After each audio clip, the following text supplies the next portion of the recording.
আসসালামু আলাইকুম, সবাই কেমন আছেন? আজকে দেখেন বাজার থেকে ছোট ছোট মাছ এনেছি। আর এই মাছগুলো কাটতে অনেকটাই সময় লাগবে, কারণ অনেকগুলো মাছ এখানে, আর একা একা কাটতে অনেকটাই সময় লাগবে।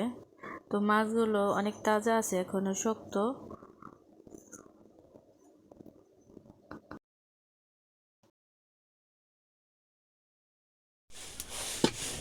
আর এখানে খই ভাজা হচ্ছে, এখানে যে ধান দিয়ে খই ভাজা হচ্ছে। বালির ভিতরে ধানগুলো দিলে যেভাবে খই হয়ে যায়, খুব সহজে খই ভাজা যায়।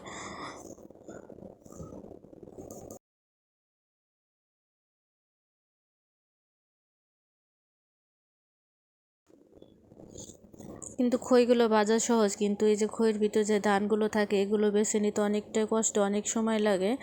আর এই যে বেছে নেওয়ার পর এখন এই যে খেজুরের গুড় দিয়ে খইয়ের সাথে মেশানো হবে, তাই খেজুরের গুড়গুলো এই যে ভালোভাবে জাল দিয়ে পরে খইয়ের সাথে মেশানো হবে।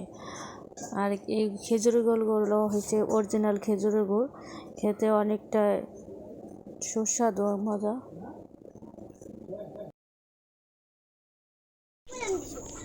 আর এখানে শুধু খই না, খইয়ের সাথে মুড়িও মেশানো হয়েছে, আর মুড়ি দিয়ে মিশিয়ে নিলে একটু ভালো হয় খেতে। আর শুধু খই খেতে ততটা মজা লাগে না।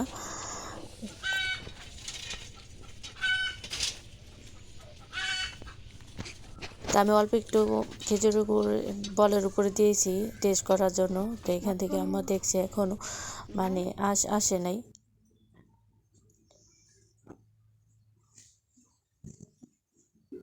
তো অনেক সুন্দর একটা ফ্লেভার বেরিয়েছে খেজুরের গুড় থেকে। আর এই যে দেখুন, এখন খইয়ের সাথে মিশিয়ে নিচ্ছে।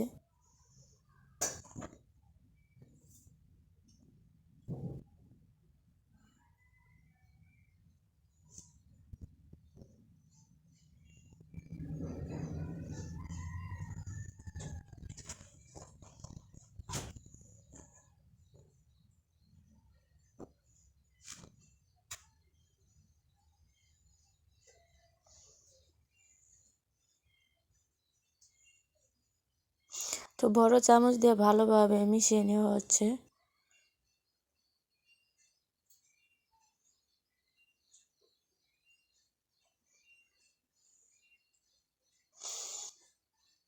তো মেশানো হয়ে গেছে, এখন পটের ভিতরে ভরে রাখবেন না, এইভাবে বাইরে রাখলে নষ্ট হয়ে যাবে। পটের ভিতর ভরে রাখলে মুড়িগুলো ভালো থাকবে, খইগুলো।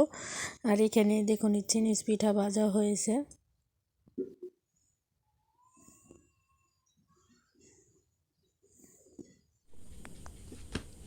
ধরে নেই